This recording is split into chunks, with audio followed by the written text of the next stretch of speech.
Hello students, welcome to CUET Hindi medium channel. मैं Roshan sir आप सभी का बहुत बहुत स्वागत करता हूं इस शानदार से सेशन में, जिस सेशन के ज़रिए हम सभी वन शॉट एक तरीके से प्रैक्टिस करते हैं। जितने भी क्लास 12th के चैप्टर्स हैं उन सभी चैप्टर्स के वन शॉट हम लोग करते हैं। तो एक बार फटाफट से वीडियो को शेयर कर दीजिए और हम और आप मिलके आज के इस चैप्टर का वन शॉट करते हैं।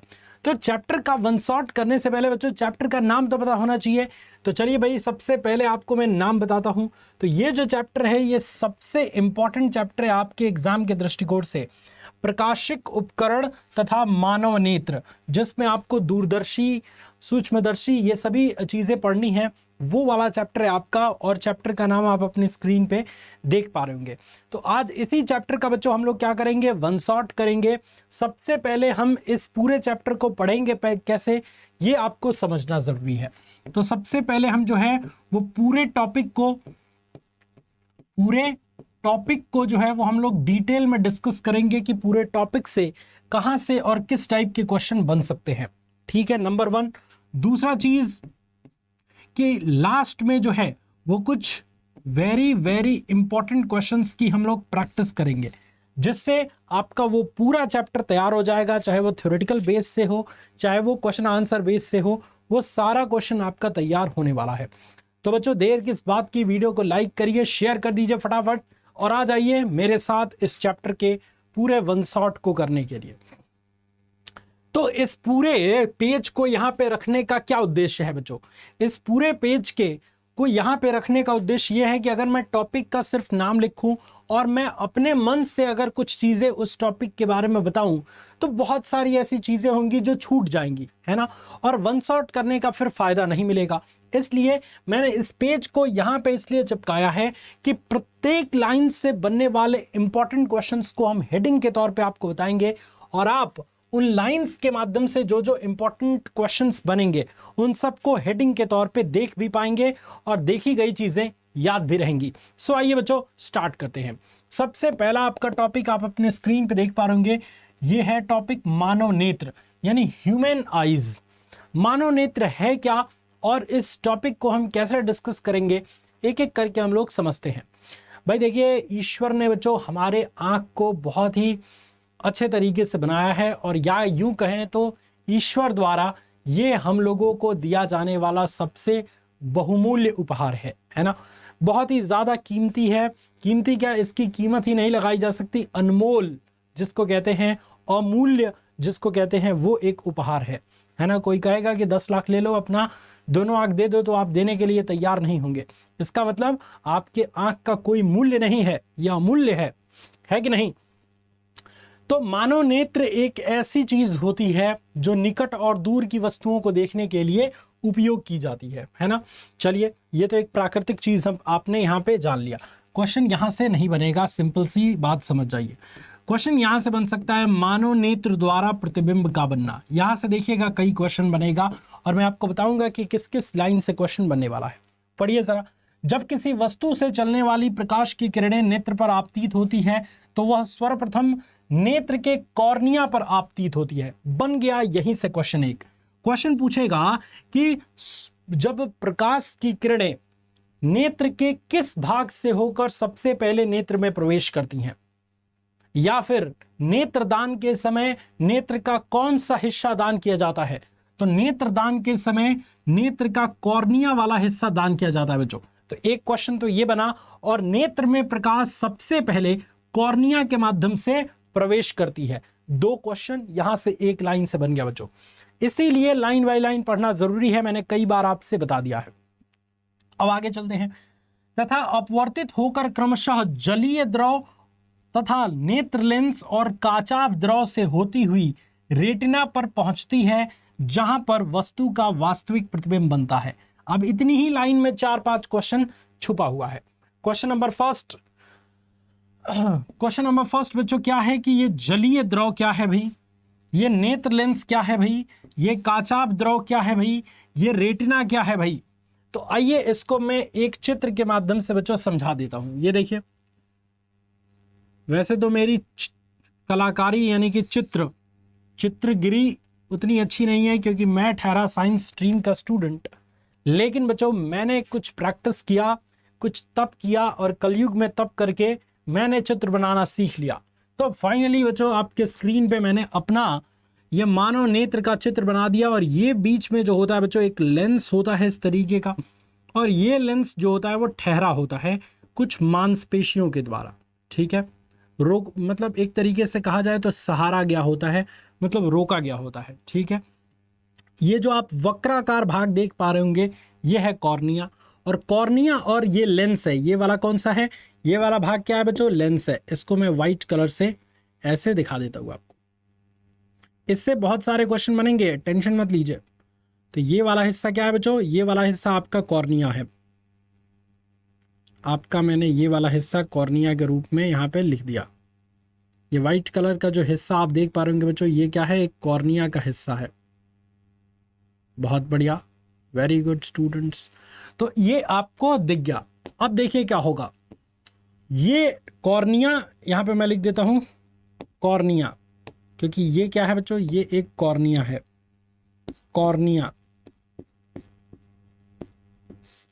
ठीक है, कॉर्निया और ये जो लेंस है, मानव नेत्र का ये जो लेंस है, इसके बीच में एक द्रव भरा होता है,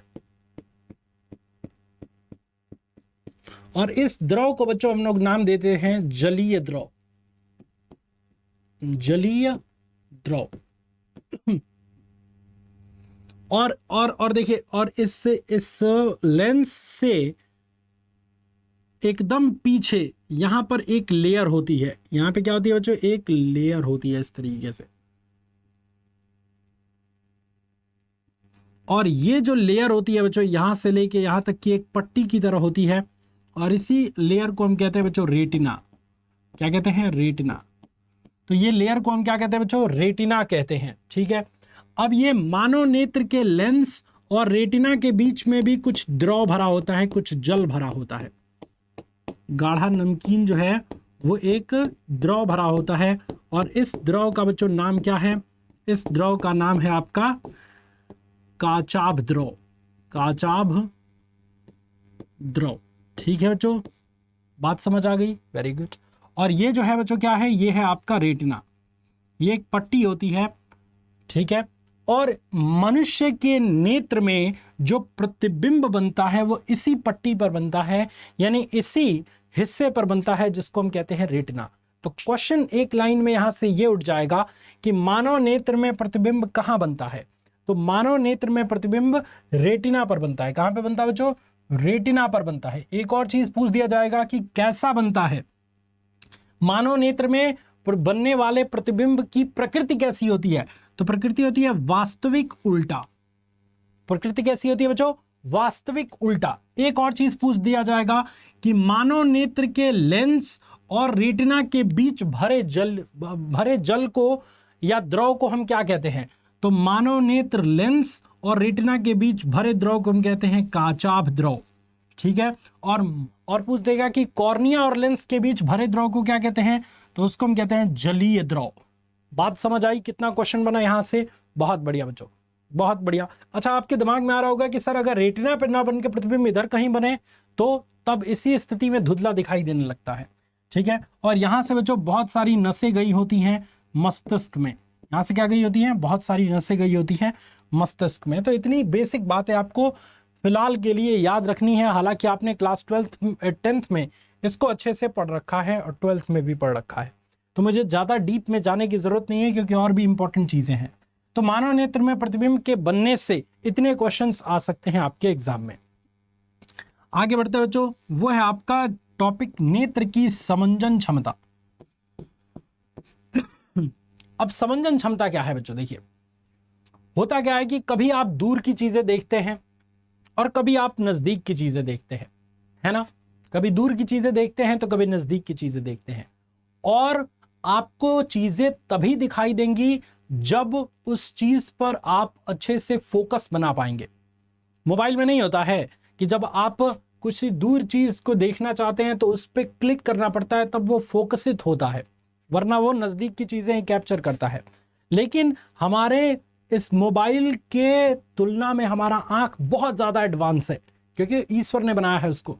तो उन्होंने क्या किया, उन्होंने इसकी फोकस दूरी को बार बार और जल्दी से बदलने की क्षमता नेत्र के अंदर ही दे दी, और इसी को हम कहते हैं समंजन क्षमता। समंजन क्षमता करता क्या है, नेत्र की फोकस दूरी को समायोजित करने की क्षमता कहलाता है। मतलब नेत्र की फोकस दूरी को बार बार बदलने की क्षमता क्या कहलाती है, नेत्र की समंजन क्षमता कहलाती है। जैसे अभी मैं ये देख रहा हूं तो बिल्कुल सही दिख रहा है भाई, अभी मैं कैमरा देखूं तो बिल्कुल सही दिख रहा है। इसका मतलब तुरंत यहां से वहां तक फोकसित कितनी जल्दी हुआ, तो बहुत जल्दी हुआ। तो यही क्षमता समंजन क्षमता कहलाती है। समझ आया बच्चों? समझ आया क्या? बिल्कुल समझ आया, बहुत बढ़िया। नेक्स्ट आपका टॉपिक है स्पष्ट दृष्टि की न्यूनतम दूरी। ये एक बहुत इंपॉर्टेंट टॉपिक है और इस टॉपिक पे आप सभी स्टूडेंट्स को गौर करने की जरूरत है। मान लेते हैं बच्चों अभी हमने चश्मा लगाया है, मान क्या लेते हैं, लगाया ही है भाई। अभी क्या किया है बच्चों, मैंने चश्मा लगाया है। क्यों लगाया है? क्योंकि कुछ प्रॉब्लम है आंख में, इसीलिए। मान लेते हैं बच्चों कि एक समय के लिए मैंने चश्मा निकाल दिया और मेरी आंख बिल्कुल सही है, एकदम स्वस्थ, कोई दिक्कत ही नहीं है आंख में। तो स्वस्थ आंख के द्वारा नजदीक से नजदीक कितनी दूरी पर रखने पर किसी वस्तु को हम देख सकते हैं। देखिए, अगर बहुत ज्यादा नजदीक भी कर देंगे तो हमें नहीं दिखेगा, बहुत ज्यादा दूर भी कर देंगे तो अच्छे से नहीं दिखेगा। तो एक ऐसी न्यूनतम दूरी जहां से आपका आंख इस वस्तु को बिना किसी चश्मे के या बिना किसी प्रेशर के आसानी से देख पाता है, उस निकट दूरी को हम कहते हैं स्वस्थ नेत्र की न्यूनतम दूरी। मतलब एक स्वस्थ आंख द्वारा वह न्यूनतम दूरी जहां पर रखी वस्तु को वो स्वस्थ आंख अच्छे से देख पाता है, स्पष्ट दृष्टि की न्यूनतम दूरी कहलाता है। और ये दूरी मापी गई है कितनी, 25 सेंटीमीटर। तो क्वेश्चन पूछ देगा स्पष्ट दृष्टि की न्यूनतम दूरी कितनी होती है, तो 25 सेंटीमीटर होती है। आगे चलते हैं, आगे आपका टॉपिक है दृष्टि विस्तार। क्या है भाई? तो दृष्टि विस्तार बहुत ही इंपॉर्टेंट चीज है। दृष्टि विस्तार को समझने के लिए आपको दूर बिंदु भी समझना पड़ेगा। निकट बिंदु और दूर बिंदु वही है कि निकट से निकट वस्तु को रखने पर अगर वो साफ दिखाई दे दे बिना चश्मा बिना प्रेशर लगाए, तो आसानी से उस दूरी को हम कहते हैं निकट बिंदु। 25 सेंटीमीटर होती है वो दूरी। और दूर से दूर कितनी दूरी तक देख सकते हैं, तो इसकी कोई लिमिट नहीं है, अनंत तक की वस्तुओं को आप देख सकते हैं। क्योंकि चांद को देखते हैं ना, सूरज को देखते हैं ना, तो वो तो बहुत दूर है भाई, करोड़ों किलोमीटर दूर है कि नहीं? तो ऐसी स्थिति में इतनी दूर तक की चीजों को आप देख सकते हैं, मतलब आपके आंख का दूर बिंदु अनंत है। तो दृष्टि विस्तार क्या होता है बच्चों, कि नेत्र के निकट बिंदु यानी 25 सेंटीमीटर और दूर बिंदु यानी अनंत, इसके बीच की दूरी को हम कहते हैं क्या, दृष्टि विस्तार। अनंत और 25 सेंटीमीटर के दूर की बीच की दूरी को क्या कहते हैं बच्चों, हम दृष्टि विस्तार कहते हैं। और यह सामान्य आंख के लिए कितना होता है, 25 सेंटीमीटर तथा अनंत तक के बीच। क्लियर है जो मैंने अभी बताया वो? तो इस एक पेज को हल्के में मत लीजिएगा। आपने देख लिया बच्चों कि एक पेज से मैंने कितनी सारी बातें आपको बता दिया। पढ़ने के लिए तो पढ़ेंगे तो बहुत ही कम चीजें आपको समझ आएंगी, लेकिन अगर मैं यहां पर प्रेजेंट रहा तो आपको कितनी बातें बता दिया, चित्र भी समझा दिया। तो उम्मीद है बच्चों कि नेक्स्ट पेज में भी हम ऐसा ही करते दिखेंगे। तो अगला पेज में आपको इस वाली स्लाइड से चलना है। तो सबसे पहला टॉपिक आता है दृष्टि दोष तथा उसका निवारण। क्या आता है बच्चों, दृष्टि दोष तथा उसका निवारण। आप सभी जानते हैं कि सामान्य तौर पे हम 3 या 4 दृष्टि दोष के बारे में ही अच्छे तरीके से पढ़ते हैं। नंबर 1 निकट दृष्टि दोष, नंबर 2 दूर दृष्टि दोष और नंबर 3 जरा दृष्टि दोष। इन्हीं को बेसिकली हम लोग पढ़ते हैं, और भी कुछ आएगा तो देखा जाएगा। बहरहाल आप इन तीनों को लेके चलिए। तो सबसे पहला जो है, टेंशन नहीं लेने का बच्चों, सबसे पहला है आपका निकट दृष्टि दोष। आपको मैं एक ट्रिक बता रहा हूं, जो दृष्टि दोष वो साफ दिखाई देगा। क्या समझे? जो दृष्टि दोष वो साफ दिखाई देगा। मतलब अगर निकट दृष्टि दोष है तो निकट की चीजें हमें क्या होंगी, बिल्कुल स्पष्ट दिखाई देंगी, बिल्कुल साफ दिखाई देंगी, और दूर की चीज साफ नहीं दिखाई देंगी। तो ऐसे दृष्टि दोष को हम क्या कहते हैं बच्चों, निकट दृष्टि दोष कहते हैं। बात तो समझ आ गई सर?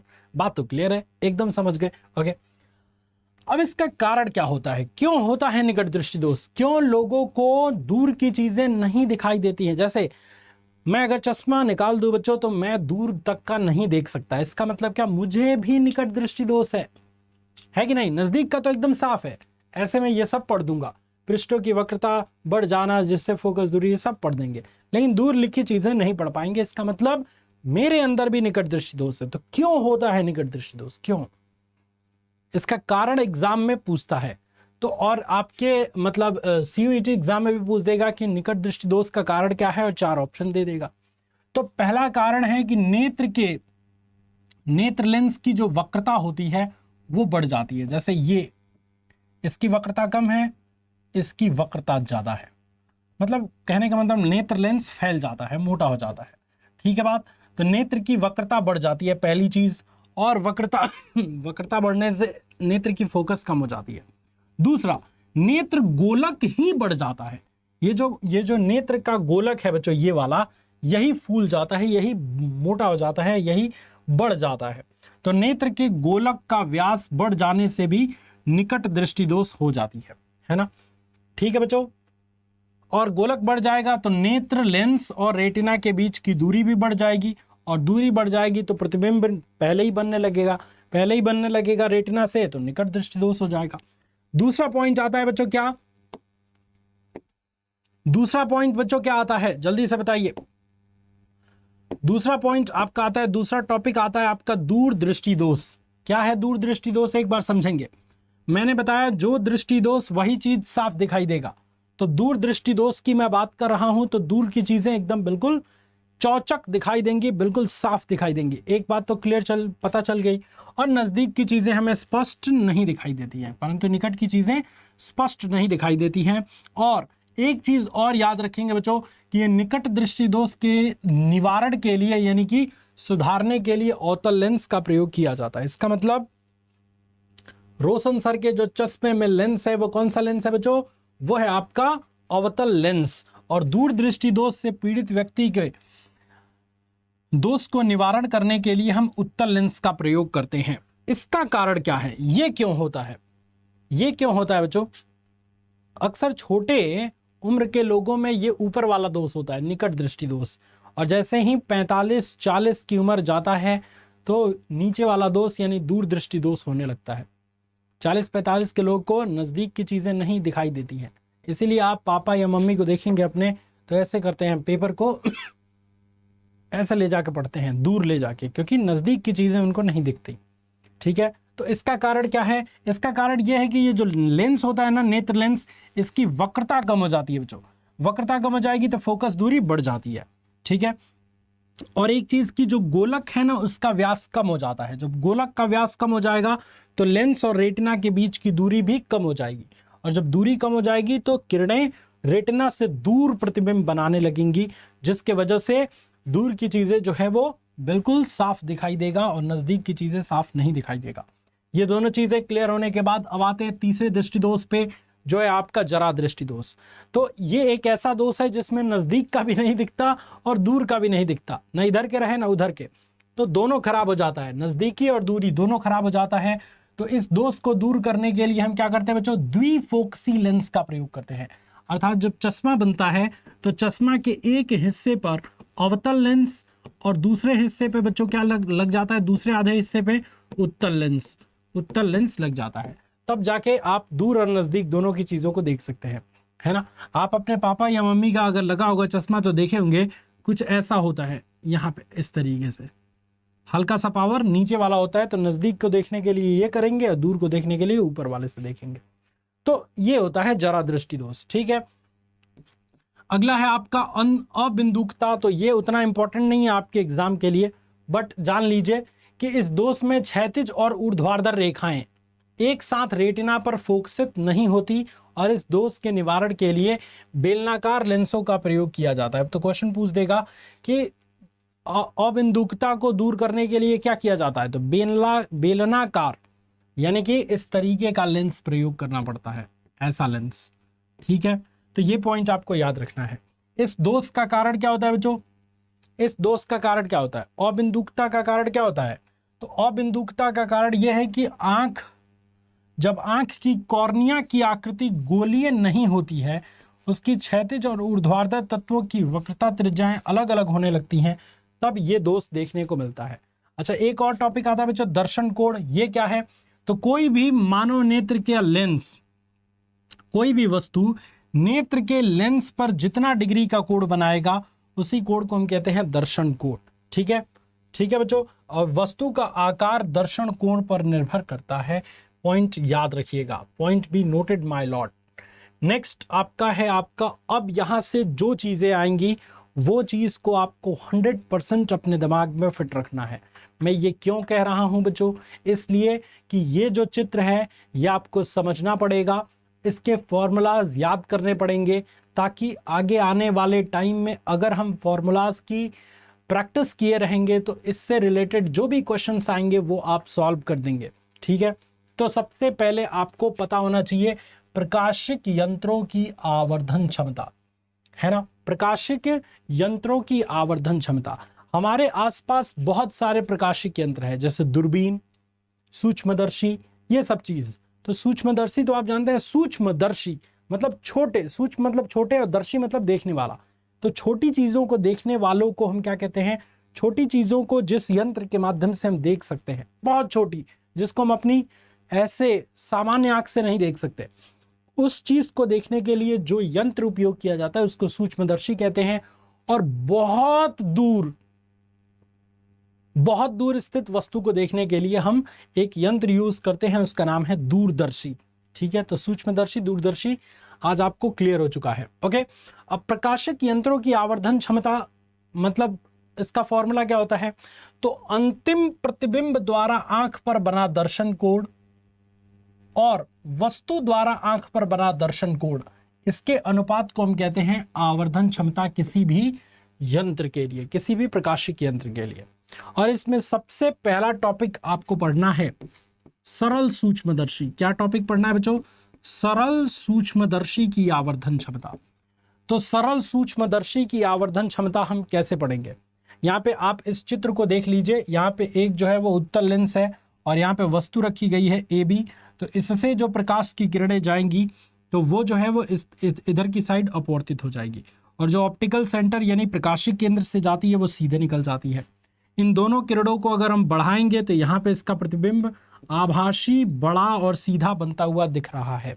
तो ये सरल सूक्ष्मदर्शी का किरण आरेख है, नीचे से देखने पर ये दिखता है आपको। ठीक है, ठीक है बच्चों।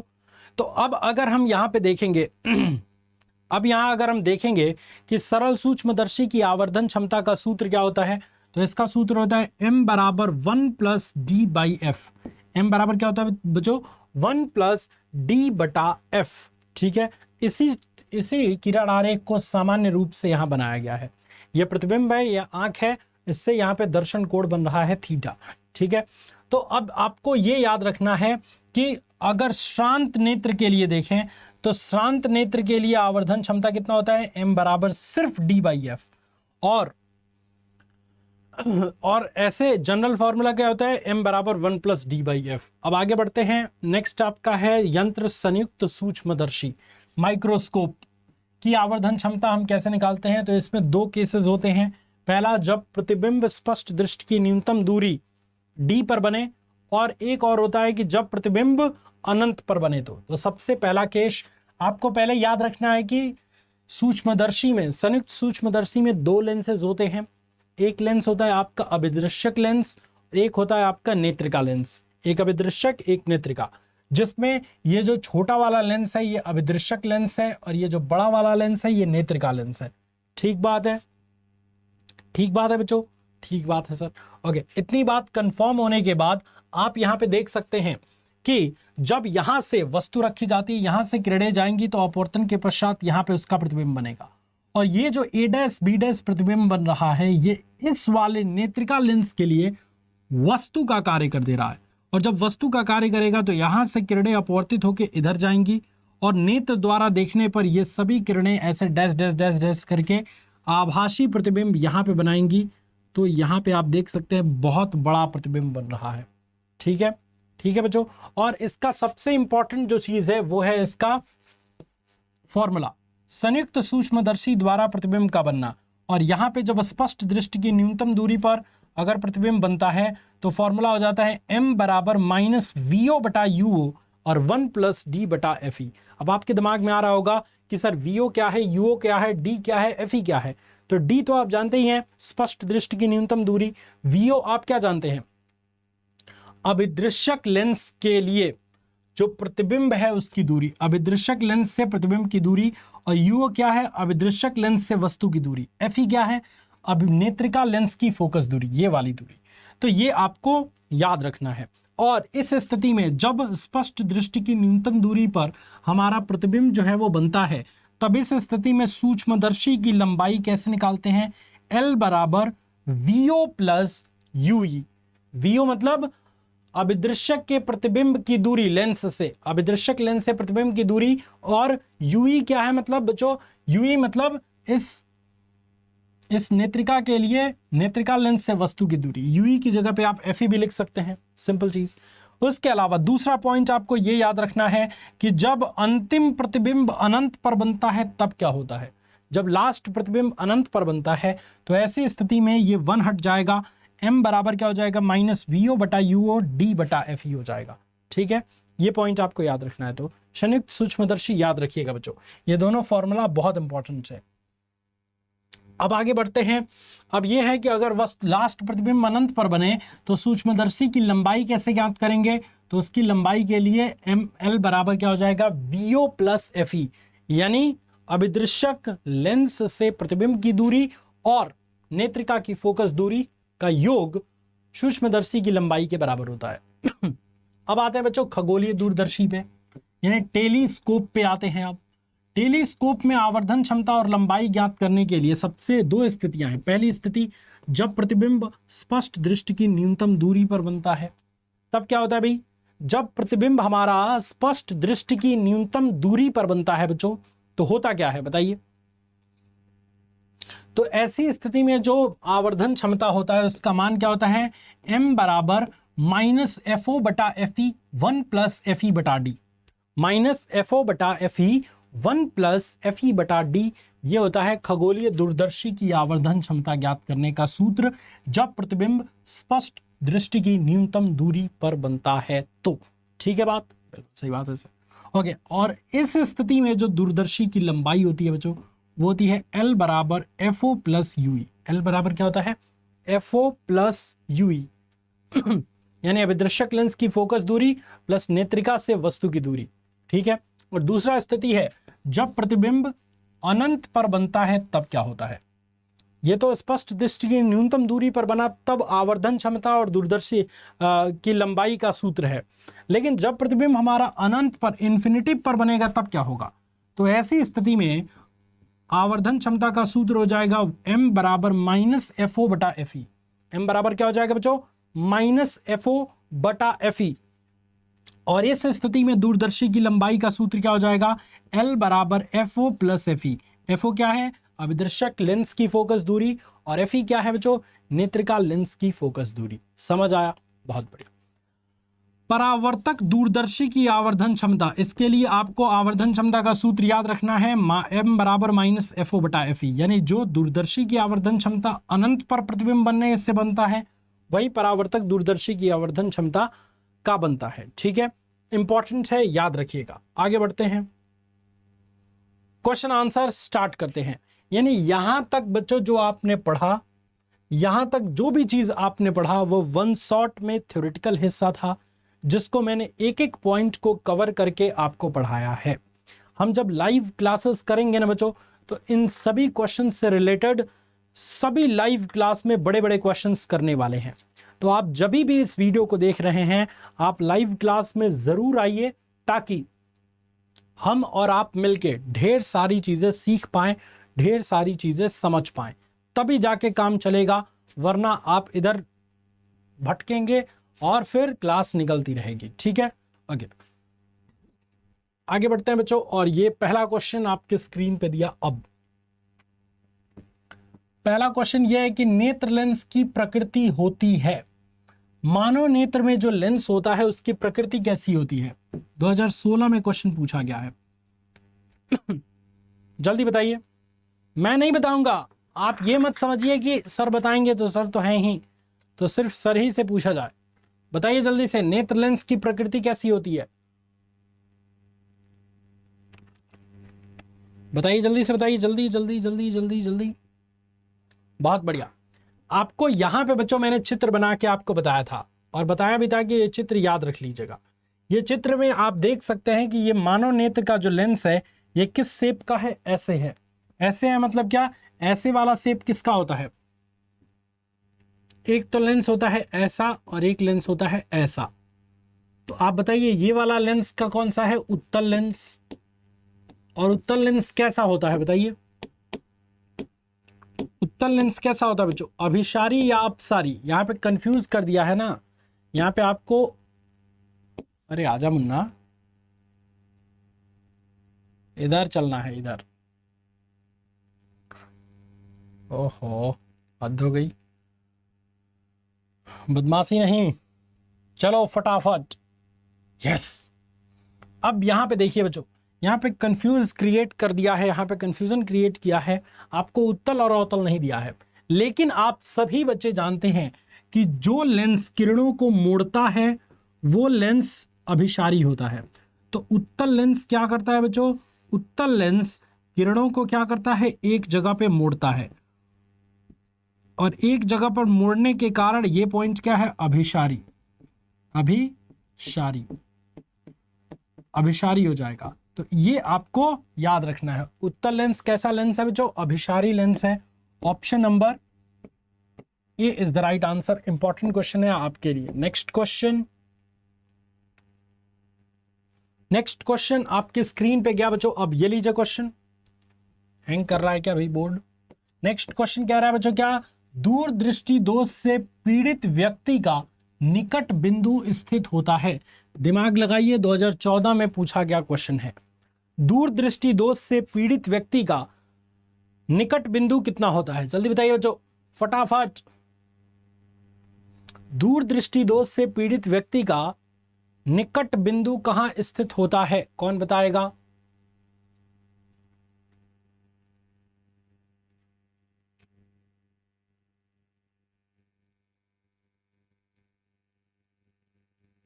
बहुत बढ़िया, वेरी गुड। ठीक है, ठीक है बच्चों। दूरदृष्टि दोष से पीड़ित व्यक्ति का निकट बिंदु 25 सेंटीमीटर से अधिक दूरी पर होता है। अब आप कहेंगे कि सर कैसे? ऐसे इसलिए बच्चों क्योंकि दूरदृष्टि दोष है ना, दूरदृष्टि दोष में दूर की चीजें तो हमें दिखाई देंगी, पक्का है ये। जैसा कि मैंने बताया कि जो दृष्टि दोष वो चीज दिखाई देगी, तो दूरदृष्टि दोष में दूर की चीजें दिखाई देंगी, नजदीक की चीजें नहीं दिखाई देंगी। तो नजदीक की चीजें जब नहीं दिखाई देंगी तो एक स्वस्थ नेत्र के लिए दूर निकट बिंदु 25 सेंटीमीटर होता है, और नजदीक की ऑलरेडी नहीं दिखाई दे रही है, तो नजदीक लाएंगे तो और नहीं दिखेगा। तो इसलिए उस वस्तु को क्या करना पड़ेगा? दूर ले जाना होगा। अगर आपको दूरदृष्टि दोष है तो तब जाके आपको निकट बिंदु प्राप्त होगा। तो दूरदृष्टि दोष के लिए निकट बिंदु क्या है? 25 सेंटीमीटर से अधिक दूरी पर। नेक्स्ट क्वेश्चन आपके स्क्रीन पे गया बच्चों। अब न्यूमेरिकल टाइप का क्वेश्चन है, दिमाग लगाइए, सॉल्व करिए, आंसर बताइए। एक व्यक्ति +2 डायोप्टर क्षमता का चश्मा प्रयोग करता है, उसका दृष्टि दोष है कौन सा?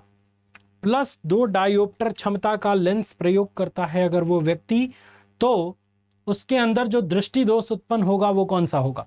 दिमागी वाला प्रश्न है बच्चों। यही प्रश्न कॉम्पिटिटिव एग्जाम्स में आते हैं, ऐसे ही प्रश्न कॉम्पिटिटिव एग्जाम्स में आते हैं जिसमें दिमाग लगाना है।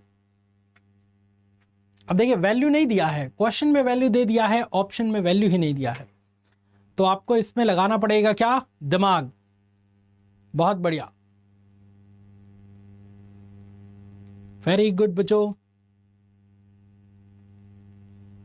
चलिए देखते हैं कैसे होगा सॉल्व। सबसे पहले सॉल्व करने की बच्चों इसको जरूरत है नहीं, आप सीधे देखिए इसको। ये क्या है? क्षमता कितना है भाई? +2 डायोप्टर, +2 डायोप्टर, +2 डायोप्टर है। अब +2 डायोप्टर मतलब क्या? जो क्षमता है बच्चों वो क्या है? पॉजिटिव है। और पॉजिटिव क्षमता किसकी होती है? पॉजिटिव क्षमता है, इसका मतलब फोकस दूरी भी क्या है? फोकस दूरी भी क्या है, तो फोकस दूरी भी आपकी पॉजिटिव है भाई, फोकस दूरी भी आपकी पॉजिटिव है। और पॉजिटिव फोकस दूरी, पॉजिटिव क्षमता किसकी होती है, उत्तल लेंस की होती है। और उत्तल लेंस का उपयोग हम किस दृष्टि दोष को दूर करने के लिए उपयोग करते हैं, देख रहे हैं कहां से लिंक किया है क्वेश्चन।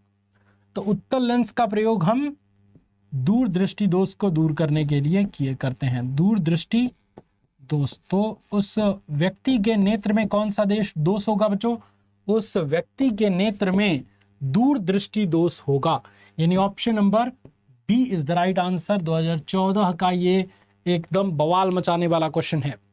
2014 में ये क्वेश्चन बच्चों जरूर बवाल मचाया होगा, बहुत इंपॉर्टेंट क्वेश्चन लग रहा है, बहुत बढ़िया।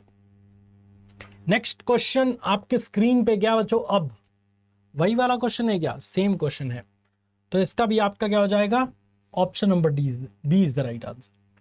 नेक्स्ट क्वेश्चन ये लीजिए, क्वेश्चन नंबर नेक्स्ट क्या कह रहा है बच्चों, क्वेश्चन नंबर नेक्स्ट कह रहा है कि यदि एक दूरदर्शी के अभिदृश्यक तथा नेत्रिका की फोकस दूरियां क्रमशः FO और FE हो तो इसकी आवर्धन क्षमता लगभग कितनी होगी। यदि इनकी फोकस दूरियां FO और FE हो तो इनकी आवर्धन क्षमता कितनी होगी, जरा जल्दी से बता दीजिए बच्चों, मुझे उम्मीद है कि आप सभी का करेक्ट जवाब आएगा जल्दी से। यदि एक दूरदर्शी के अभिदृश्यक तथा नेत्रिका की फोकस दूरियां क्रमशः FO और FE हो तो इसकी आवर्धन क्षमता कितनी होगी, जल्दी।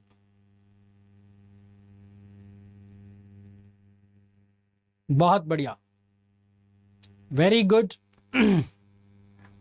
सभी बच्चों का बिल्कुल करेक्ट जवाब आ रहा है, बहुत बढ़िया। चलिए ट्राई करिए फटाफट, नेक्स्ट क्वेश्चन तभी दूंगा।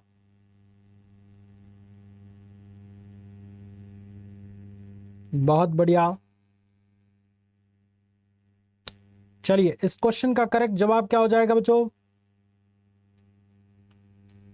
इस क्वेश्चन का करेक्ट जवाब क्या होगा, बिल्कुल सही बात है, B is the right answer. M बराबर FO बटा FE, M बराबर -FO बटा FE होता है जब अभिदृश्यक की फोकस दूरी FO हो और नेत्रिका की फोकस दूरी क्या हो बच्चों, FE हो, तो ऐसी स्थिति में आवर्धन क्षमता -FO बटा FE होता है।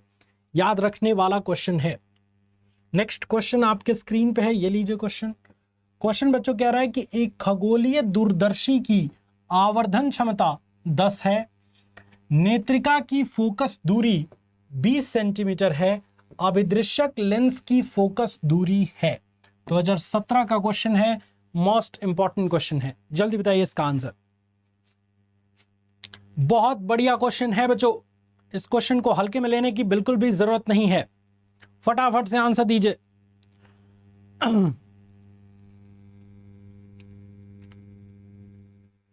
खगोलीय दूरदर्शी की जब बात होती है, खगोलीय दूरदर्शी की बात जब होगी बच्चों, तो ऐसी स्थिति में खगोलीय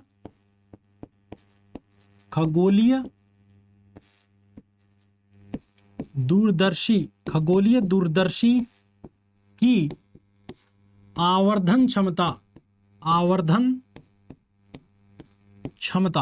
खगोलीय दूरदर्शी की जो आवर्धन क्षमता होती है बच्चों, वो क्या होती है, तो खगोलीय दूरदर्शी की आवर्धन क्षमता कहाँ गया, M बराबर हो जाएगा, M बराबर FO बटा FE या -FO बटा FE। अब अगर आप रखेंगे सभी वैल्यू को, तो गिवन क्या दिया गया है भाई क्वेश्चन में, गिवन दैट, क्वेश्चन में दिया गया आपका आवर्धन क्षमता M का मान है कितना, 10, और नेत्रिका की फोकस दूरी है FE का मान है 20, और आपको पूछ क्या रहा है, अभिदृश्यक की फोकस दूरी FO का मान पूछ रहा है। अगर आप ध्यान से देखेंगे बच्चों तो आंसर आपके सामने आ गया है, और आपके सामने क्या आया है, M की जगह पे 10 रख दीजिए, बराबर -FO का मान निकालना है, और बटे में FE का मान कितना है भाई, 20 है क्या, 20 रख दीजिए, तो FO का मान कितना आ गया बच्चों, FO का मान आ गया आपका -200, और माइनस नहीं लेंगे क्योंकि FO क्या है, एक उत्तल लेंस है, तो FO बराबर आ गया आपका क्या, +200। ठीक है, समझ आया।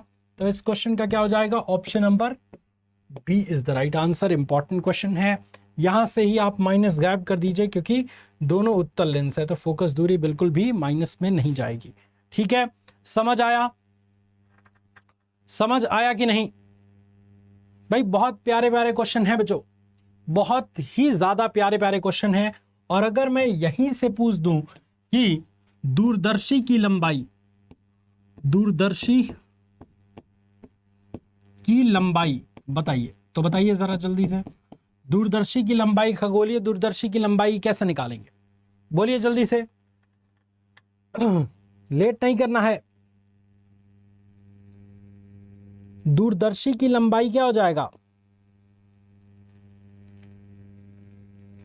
FO और FE दोनों का मान पता है, लेट हुआ तो पिटाई होगी। FO अभिदृश्यक की फोकस दूरी और नेत्रिका की फोकस दूरी, FE का मान 20 दिया है, FO का मान 200 दिया है, तो दूरदर्शी की लंबाई कितनी होगी? कौन बताएगा भाई? बहुत बढ़िया। अरे बचवा, दूरदर्शी की लंबाई को हम L से प्रदर्शित करते हैं और L बराबर आपका होता है FO प्लस FE। FO का मान रखिए, L बराबर FO का मान अभी निकला है 200 और प्लस FE का मान है 20, तो 220 नहीं हो गया, 220 हो गया आपका। और क्या किस में आएगा? सेंटीमीटर में, सेंटीमीटर। इस तरीके से आप आंसर निकाल सकते हैं। डरना किस बात का है भाई, डरना किस बात का? और लाइव क्लास में इससे भी बढ़िया बढ़िया क्वेश्चंस कराएंगे। ये तो वन शॉट है तो कुछ क्वेश्चन मैंने ले लिया ताकि आपको इस वन शॉट के जरिए जो भी क्वेश्चंस के फॉर्म में आप पूरे चैप्टर को समझ पाए तो वो बेस्ट रहेगा। लेकिन लाइव क्लास में और बेहतर कंटेंट रहेगा क्योंकि लाइव क्लास में हम लोग लाइव इंटरेक्शन करेंगे और बहुत मजेदार तरीके से चीजों को पढ़ेंगे। तो कैसा लगा बच्चों आज का ये वन शॉट? आप मुझे कमेंट में जरूर बताइए।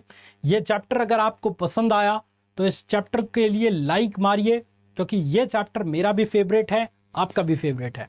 और अगर आप इसी तरीके के वन शॉट देखना चाहते हैं, जैसे ये तो 14-15 चैप्टर है, तो अगर इसके पहले के सारे चैप्टर देखना चाहते हैं, जैसे वैद्युत के सारे चैप्टर, मैग्नेट के सारे चैप्टर, सभी का लिंक आपको डिस्क्रिप्शन में मिल जाएगा, या प्लेलिस्ट का लिंक आपको डिस्क्रिप्शन में मिल जाएगा, या चैनल पे जाके आप पूरी प्लेलिस्ट को फिजिक्स के नाम से देख सकते हैं, फिजिक्स बाय रोशन सर, और वहां पे आपको पूरे वन शॉट का लिंक मिल जाएगा। आप जाइए बच्चों, जाके पूरे वन शॉट को एक बार अच्छे से प्रैक्टिस कर लीजिए ताकि आपका ये जो CUET एग्जाम है इसमें आपका कॉन्सेप्ट बिल्कुल क्लियर रहे।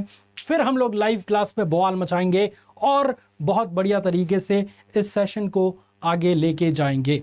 मुझे उम्मीद है बच्चों कि आज का ये क्लास आपके लिए सबसे मजेदार साबित हुआ होगा। अगर आपको ये क्लास पसंद आया तो इसको लाइक करिए, अपने दोस्तों के साथ शेयर करिए, और अगर आप इस चैनल पे पहली बार आए हैं तो फटाफट से बच्चों इस चैनल को सब्सक्राइब कर दीजिए ताकि हम यहीं मिले रोज और आप सभी के साथ इसी तरीके के क्वेश्चन आंसर्स की प्रैक्टिस कर पाए। थैंक यू सो मच बच्चों for joining this amazing session. God bless you all, love you all students, take care, Jai Hind.